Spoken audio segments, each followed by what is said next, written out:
لیکن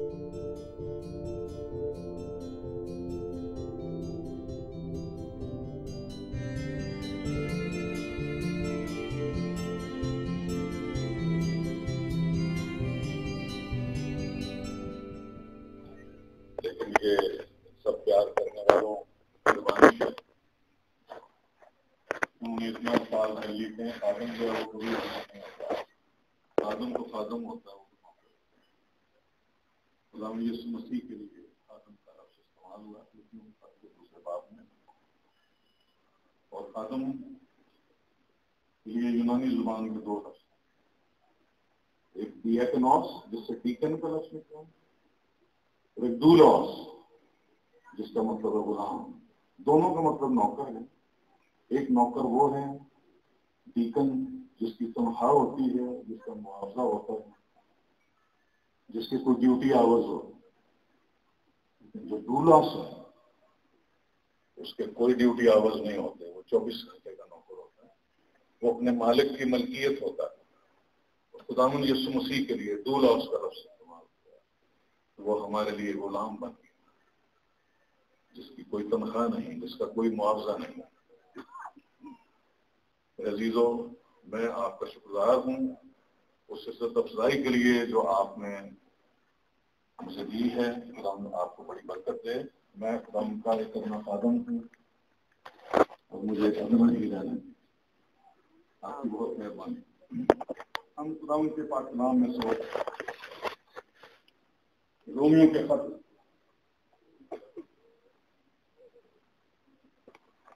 دوسرے باب میں سے پہلی آیت سے لے کر بندے کا آیات پڑھیں جس میں ہماری سنوی آئی ہوئی. بس اے الزام لگانے والے, تو کوئی کیوں نہ ہو تیرے پاس کوئی عذر نہیں, کیونکہ جس بات کا تو دوسرے پر الزام لگاتا ہے اسی کا تو اپنے آپ کو مجرم ٹھہراتا ہے. اس لیے کہ تو جو الزام لگاتا ہے خود وہی کام کرتا ہے. ہم جانتے ہیں کہ ایسے کام کرنے والوں کی عدالت خدا کی طرف سے حق کے مطابق ہوتی ہے. اے انسان, تو جو ایسے کام کرنے والوں پر الزام لگاتا ہے خود وہی کام کرتا ہے. کیا یہ سمجھتا ہے کہ تو خدا کی عدالت سے بچ جائے گا؟ یا تو اس کی مہربانی اور تحمل اور صبر کی دولت کو ناچیز جانتا ہے اور نہیں سمجھتا کہ خدا کی مہربانی اس کو توبہ کی طرف مائل کرتی ہے, بلکہ تو اپنی سختی اور غیر طائب دل کے مطابق اس قحط کے دن کے لیے اپنے واسطے غضب کما رہا ہے اس میں خدا کی سچی عدالت ظاہر ہوگی. ہر ایک کو اس کے کاموں کے موافق بدلہ دے گا.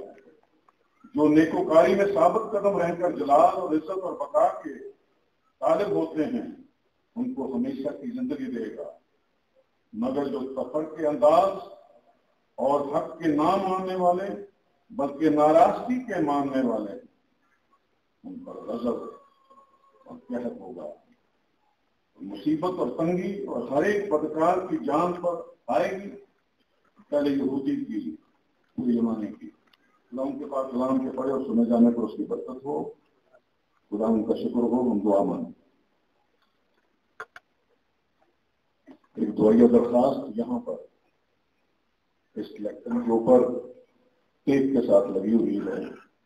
یہ بھائی ہیں جن کا نام مدین, ان کی 4 سالہ بچی ہے. اس کی یہاں پر تھوڑی کے نیچے کچھ گیتیاں ہیں.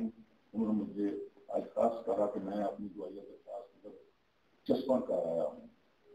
آپ نے پہلے میری بیٹی کے لیے دعا کر. ہم دعا میں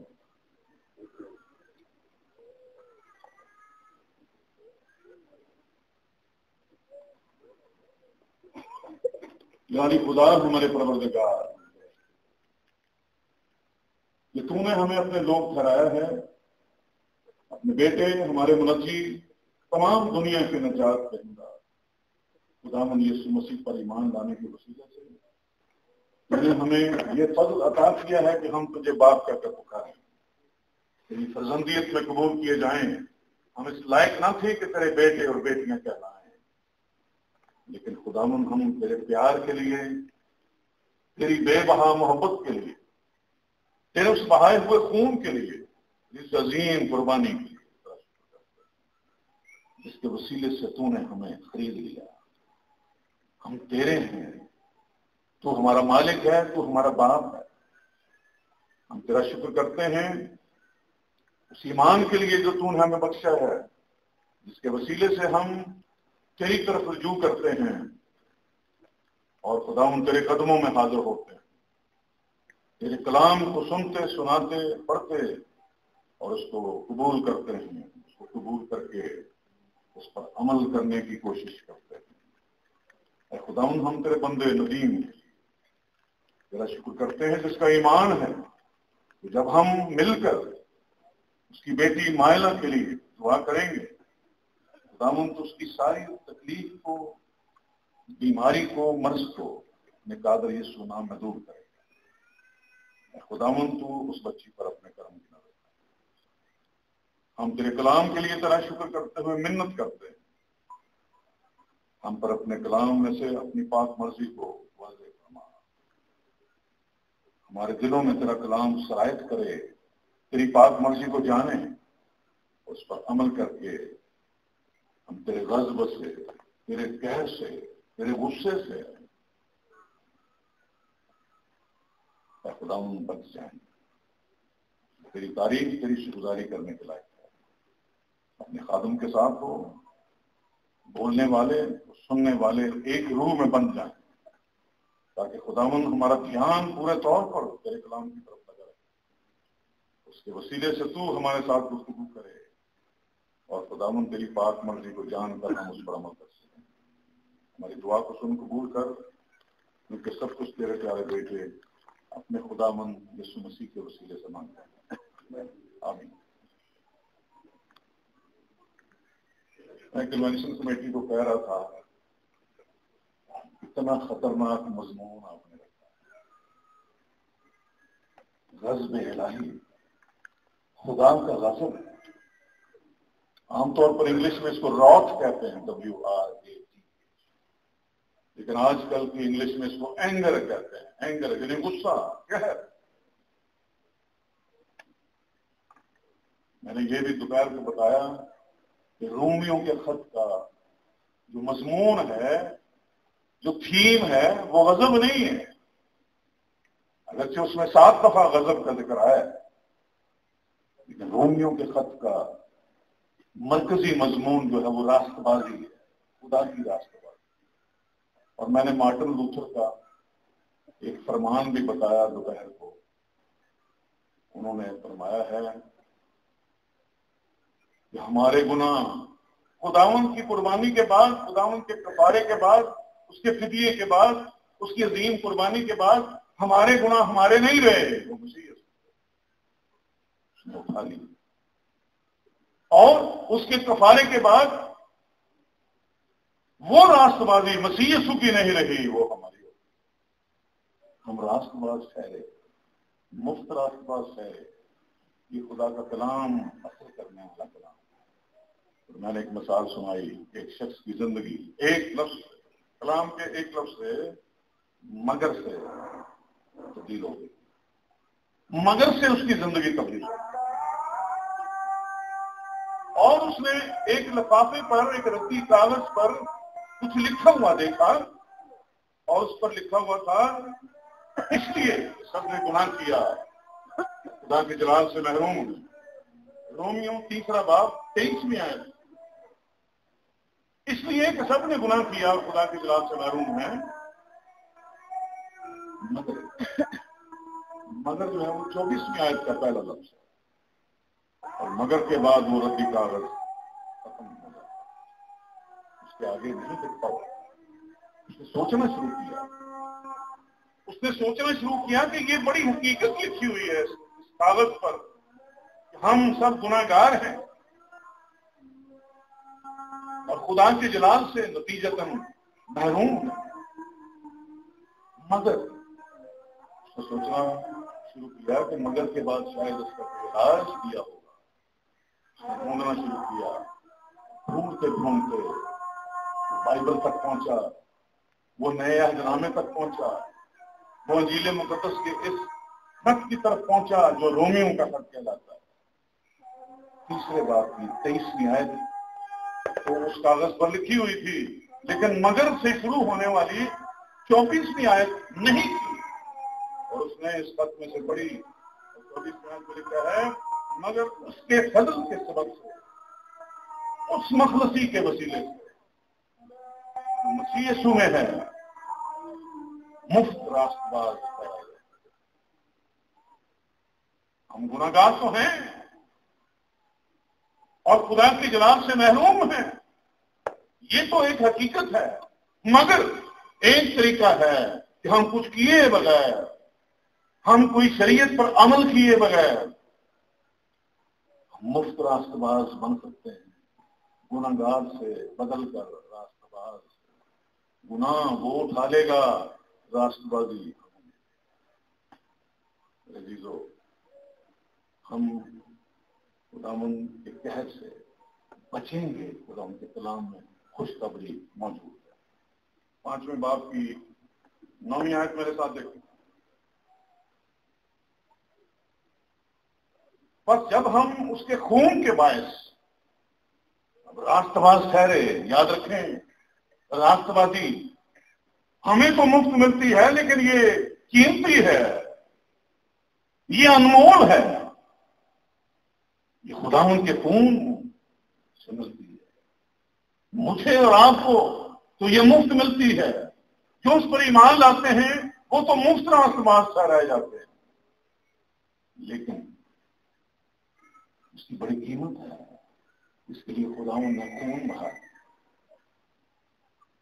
پر جب ہم اس کے خون کے باعث اب راست باز ٹھہرے تو اس کے وسیلے سے غضب الہی سے ضرور ہی بچیں گے. یہ خوشخبری ہے. ہم غضب الہی سے لوگوں کو ڈرانا نہیں چاہتے. خداوند غضب ضرور نازل کرتا ہے جب ہم خداوند کو تنگ کرتے ہیں، جب اس کو ملول کرتے ہیں، جب اس کو رنجیدہ کرتے ہیں، جب وہ اس کو غصہ دلاتے ہیں. قہر کرتا ہے، لیکن یاد رکھیں قہر کرنے میں دھیما، شفقت میں غنی ہے. خداوند یسوع مسیح کے قریبی حلقے میں اس کے شاگردوں میں سے ایک پطرس کہلاتا ہے، جس کا نام شمعون تھا. شمعون سے خداوند نے اس کا نام پطرس کر دیا. پطرس کا مطلب یونانی زبان میں پتھر، چٹان، پتھر. یوحنا کی انجیل کے آخری باب میں پڑھیں، وہاں پر خداوند یسوع مسیح پطرس سے سوال کرتے ہیں، اے شمعون، کیا تم مجھ سے محبت رکھتا ہے؟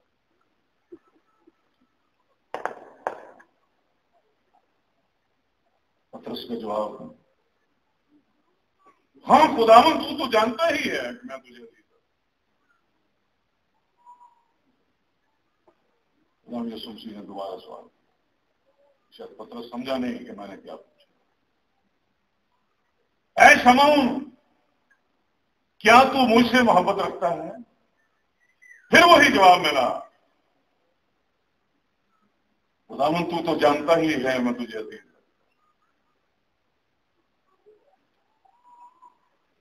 ہم اس پیسج کو اکثر پڑھتے ہیں اور ہم اس چیز پر زور دیتے ہیں کہ اس نے کہا میری بھیڑوں کو چرا، میرے بروں کو چرا. ہم اس پر زیادہ زور دیتے ہیں. یہ جو سوال و جواب، یہ جو ڈائلاگ ہوئے ہیں، ان پر ہم زور نہیں دیتے، کیونکہ انگلش میں لو ہی لکھا ہوا ہے. Do you love me Peter? Yes Lord, you know that I love you. دونوں طرف ایک ہی لفظ ہے، لیکن یونانی زبان میں ایک نہیں ہے.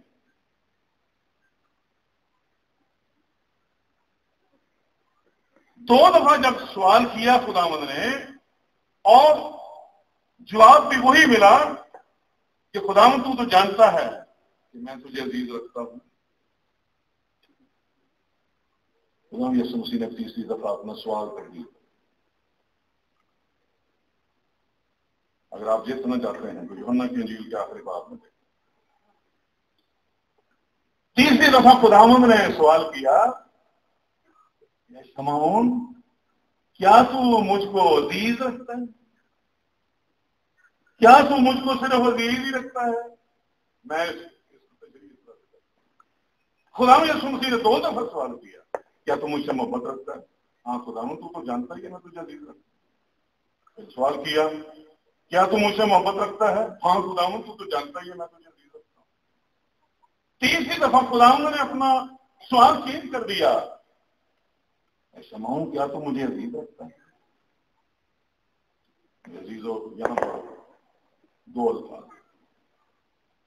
اب جب ہم بتاتے ہیں کہ سینریوں میں یہ زبانیں کیوں پڑھائی جاتی ہیں تو یہ اہمیت بھی آپ پر ظاہر ہو کہ یہ زبانوں کو پڑھنے کا کیا مقصد ہے. جب ہم یونانی متن میں اس کو دیکھتے ہیں تو خداوند یسوع مسیح کوئی اور لفظ استعمال کر رہے ہیں اور پطرس کوئی اور لفظ استعمال کر رہے ہیں. دونوں کا مطلب محبت کرنا ہے. دونوں کا مطلب محبت کرنا ہے. محبت کرتے ہو؟ ہاں میں تو عزیز رکھتا ہوں. خداوند یسوع مسیح جو لفظ استعمال کر رہے ہیں اس کا مطلب ہے جان دینے کی حد تک محبت کرنا، جان دینے کی حد تک، خون بہا دینے کی حد تک محبت کرنا. اور جو پطرس لفظ استعمال کرتا ہے اس کا مطلب ہے ہاں خداوند تو منو بڑا چنگا لگا، تو منو بڑا اچھا لگا، میں تو تجھے عزیز رکھتا ہوں. دونوں لفظ فرق ہیں. خداوند اگاپاؤ کا لفظ استعمال کر رہے ہیں جس کا مطلب ہے سیکریفیشل لو، قربانی دینے کی حد تک محبت کرنا. خداوند یسوع مسیح دوسرے لفظوں میں پطرس سے پوچھ رہے ہیں کہ اگر تجھے میرے نام پر اپنی جان دینی پڑے تو دے دے گا؟ پطرس نہیں سمجھا. پطرس نہیں سمجھا. ہاں خداوند میں تو تجھے عزیزو، خداوند نے ہم سے جو محبت کی ہے وہ جان دینے کی حد تک محبت کی ہے، اور وہی محبت وہ ہم سے چاہتا ہے، وہی محبت وہ ہم سے چاہتا ہے. اور اگر آپ افسیوں کا خط دیکھیں، افسیوں کا خط اس کا 5واں باب، اس کا وہ حصہ جو ہم اکثر نکاح کے موقع پر پڑھتے ہیں، پادری ذیشان نے اور انہوں نے لازمی یہ حوالہ پڑھا ہوگا. افسیوں کا خط اس کا 5واں باب اور اس کی 22ویں آیت سے لے کر 33ویں آیت تک. افسیوں اس کا 5واں باب اور اس کی 22ویں آیت سے 33ویں آیت تک. میں بھی ایک نکاح پڑھ رہا تھا، مجھے یاد آیا جب فادی صاحب کے بارے میں نے سنا تو فادی صاحب وہ نکاح پڑھنے گئے، پتہ چلے کہ 2-3 نکاح پڑھ گیا. میں ایک نکاح پڑھ رہا تھا، یہی حوالہ پڑھا اور اس کی پہلی آیت ہے اے بیویو اپنے شوہروں کے تابع رہو. اے بیویو اپنے شوہروں کے تابع. اور میں نے دوپہر کو یہ بھی بتایا یہ اتفاق کی بات ہے، مجھے پتہ نہیں اس کی کیا وجہ ہے. اکثر جو خواتین ہیں وہ میرے کلام سے اتنا خوش نہیں ہوتے، وہ ناراض ہو جاتے ہیں، کچھ کمپلین کرتی ہیں، کچھ شکایت ان کو ہوتی ہے. مجھے نہیں پتا اس کی. میں جب پیغام دے کر نکاح ہو گیا اس کے بعد وہ کیک وغیرہ کاٹنے کی رسم اور دوسری چیزیں شروع ہونے والی تھی. ایک خاتون بڑے غصے میں میری طرف میں نے دور سے دیکھی. خواتین کے غصے سے بڑا ڈر بھی لگتا ہے. غضب ہے، یہ بھی ایک قسم کا غضب خواتین. مجھے پتا چل گیا کہ کوئی مشکل آنے والی، مصیبت آنے والی. آئی میرے پاس، نہ کوئی سلام نہ کوئی دعا. تابے داری کی ڈیوٹی صرف ساڈی رہ گئی. مجھے تو اس مشکل کا احساس ہوا کہ یہ تو کلام کی بات مجھے پوچھ رہی ہے. پہلی آیت میں ہم نے پڑھا کہ اے بیوی اپنے شوہروں کی تابع رہو. ایسی تابع نہ ہو جیسے خداوند کی. میں نے کہا دیکھیں یہ میرا کلام نہیں ہے، یہ افسیوں کو خط میں نے نہیں لکھا، یہ پولس رسول نے لکھا، اور پولس رسول نے بھی خود نہیں لکھا، اس نے پاک روح کی رہنمائی میں لکھا ہے. تو یہ گویا خداوند کا کلام ہے، یہ خداوند کہہ رہا ہے کہ بیویو اپنی شوہروں کی تابع. میں نہیں کہہ رہا نہیں جی تو سب تو زور ہی تو بڑا دیتا ہے. تو میں نے کہا زور ہی تو دینے کے لیے میں کھڑا ہوں. آپ کلام پر زور میں نے نہیں دینا تو کس نے دینا. میں نے کہا آپ نے آگے نہیں سنا. نہیں جی نہیں میں آگے کچھ نہیں سنیا، میں نے تو وہ اس نے اقرار کیا. 22ویں آیت سن کے وہ سیکھ پا ہو گئی. میں نے کہا آگے شوہروں کے لیے بھی حکم ہے، وہ سنا آپ نے؟ نہیں میں کچھ نہیں سنا. میں کہ تو میں کہہ رہا ہوں تو سنے. آگے 3 دفعہ شوہروں کو حکم ہے، شوہروں کو 3 دفعہ حکم ہے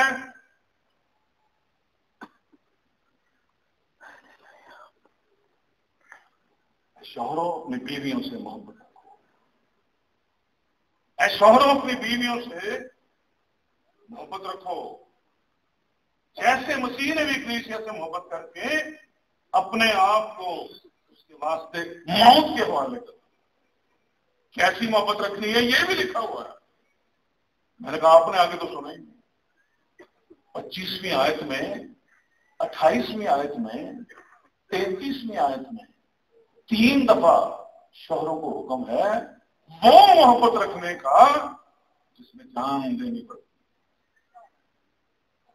یہ عزیز رکھنے والی محبت نہیں ہے. میں نے اس بہن کو پوچھا، میں نے کہا مجھ پر بڑی ناراض ہو رہی ہے، مجھے ایک بات بتائیں، تابع داری کرنا آسان ہے کہ جان دینا آسان ہے؟ کون سی چیز آسان ہے؟ تابع داری کرنا آسان ہے کہ جان دینا کسی کے لیے آسان ہے؟ پھر سوچنے لگا پھر ان بات کو سمجھ آ میرے عزیز. خداوند یسوع مسیح کے غضب سے بچنے کے لیے اس کا خون بہایا گیا میرے لیے، آپ کے لیے اور تمام دنیا کے لیے. اس کا غضب تو کسی پر بھی نازل ہو سکتا ہے اور نازل ہوتا ہے اور ہم پر بھی ہوتا ہے. وہ ہمیں تنبیہ کرتا ہے، وہ ہماری ملامت کرتا ہے، وہ ہم سے ناراض ہوتا ہے، وہ ہمیں جھڑکتا ہے. لکھا ہے کہ وہ تنبیہ اس کو کرتا ہے جس سے اس کو محبت. ہم اس لفظ کو بڑا سادہ سمجھتے ہیں، جیسے پتھر سمجھنا جی کہ مجھے تو بڑا اچھا لگتا، میں تو تجھے بڑا عزیز رکھتا ہوں جیسے میں اپنے دوستوں کو عزیز. آسٹریلیا کے ایک بڑے چرچ کی تصویر میں نے ایک میگزین میں دیکھی. بہت بڑا چرچ کیتھیڈرل ٹائپ کا، اس کے ارد گرد بہت بڑا کمپاؤنڈ. اس چرچ کے باہر ایک بہت بڑا بورڈ لگا ہوا تھا اور اس بورڈ پر لکھا ہوا تھا Jesus loves Osama. Jesus loves Osama. میرے تو رونگٹے کھڑے ہو. جیزس کو کیا پرابلم ہے؟ کیوں اسامہ سے محبت رکھتا ہے؟ میں تو نہیں رکھتا، پاکستان تو نہیں رکھتا، امریکہ تو نہیں رکھتا، کوئی بھی دنیا کا ملک اسامہ سے محبت نہیں رکھتا، کیونکہ وہ انسانیت کا قاتل ہے. بے شمار لوگوں کا خون بہایا، بہت بڑا دہشت گرد. خداوند یسوع مسیح کیوں پیار کرتا ہے اسے؟ Jesus loves Osama. پھر مجھے خیال آیا کہ کلام میں لکھا ہے کہ خدا کسی گناہگار کی موت نہیں چاہتا. یاد رکھیں میرے عزیزو، خداوند یسوع مسیح نے صرف میرے لیے خون نہیں بہایا، خداوند یسوع مسیح نے صرف آپ کے لیے خون نہیں بہایا، خداوند یسوع مسیح نے صرف مسیحیوں کے لیے خون نہیں بہایا، خداوند یسوع مسیح نے تمام دنیا کے لیے خون بہایا جس میں اسامہ بھی شامل. خداوند نے اسامہ کے لیے خون بہایا. سیکریفیشل لو، اگاپاؤ. خداوند یسوع مسیح جان دینے کی حد تک محبت کرتا ہے اور وہ ہم سے یہی چاہتا ہے کہ ہم بھی جان دینے کی حد تک محبت کریں. صرف عزیز ہی نہ رکھیں صرف دوستی کی حد تک ہی محبت نہ کریں کہ خداوند تو میرا دوست ہے، میں تجھے ویسے ہی عزیز رکھتا ہوں جیسا اپنے دوستوں کو عزیز رکھتا ہوں۔ اور میرے عزیزوں، 5ویں باب کی 9ویں آیت میں رومیوں کے خط میں صاف لکھا ہے کہ ہم اس کے بہائے ہوئے خون کے وسیلے سے اس غضب الہی سے بچیں گے، اس قہر خداوندی سے بچیں گے اور خدا کے غصے سے بچیں گے۔ صرف ایک ہی راستہ ہے، صرف ایک ہی راستہ ہے، اور یہ وہی پطرس ہے، یہ وہی پطرس ہے جس نے 3 دفعہ کیا کیا تھا؟ خداوند کا انکار کیا۔ اس کے کلوز سرکل میں یہ 3 شاگرد تھے، یعقوب، یوحنا اور پطرس۔ اعمال کی کتاب کا ایک حوالہ میرے ساتھ دیکھیں، رومیوں کے پیچھے اعمال کی کتاب 4 باب۔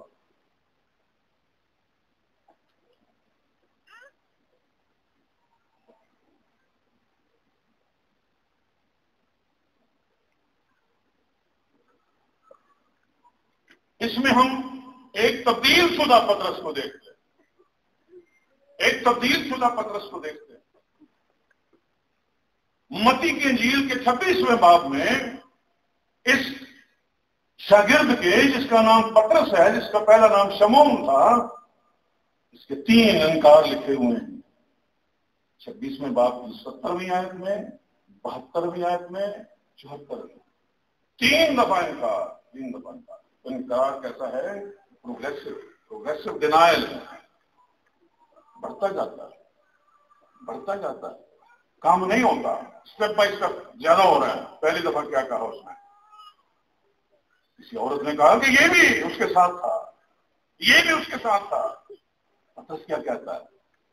26ویں باب 70ویں آیت میں متی کی انجیل میں لکھا ہے، پطرس نے کہا میں نہیں جانتا کہ تو کیا کہتی ہے۔